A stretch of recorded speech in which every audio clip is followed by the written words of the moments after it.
नमस्कार archery channel को आपको स्वागत।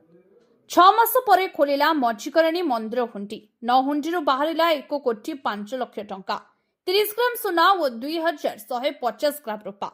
रायगढ़ जिलार अधिष्ठात्री देवी मां मझिकरणी मंदिर 9टी हुंडी सोमवार खोल गणति कर उक्त 9 हुंडी नगद 1,05,52,845 टंका समेत 30 ग्राम सुना और 2,150 ग्राम रूपा बाहरी मंदिर परिचालना कमिटी पक्षर सूचना मिली। एसहित विभिन्न प्रकार 5टी देशर 23टी विदेशी नोट बाहरी जो रही अमेरिका, श्रीलंका, यूएई देशर नोट व मुद्रा।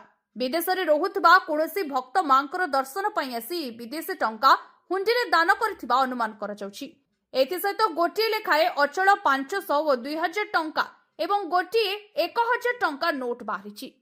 सकाल 9टारे मजिस्ट्रेट और पुलिस उपस्थित मंदिर परिचालना कमिटी तरफ हुंडी खोल गणति आरंभ होता। दीर्घ 8 घंटा धरी गणति होता। या पूर्व जुलाई 7 तारिख में हुंडी नगद 1,36,36,963 सहित 83 ग्राम सुना और 2,505 ग्राम रूपा बाहरी। एसहित विभिन्न प्रकार देशर विदेशी नोट बाहरी। हुंडी बाहरी टंका यूनियन बैंक ऑफ इंडिया रे गच्छित रखा सुना और रूपा जिला कोषागार पठा दि जाइए। गणति बैंक कर्मचारी समेत अनेक स्वेच्छासेवी सामिल होते। हुंडी खोल और गणति बेले पुलिस और मंदिर सुरक्षा कमिटी द्वारा सुरक्षा व्यवस्था को कड़ाकड़ी कर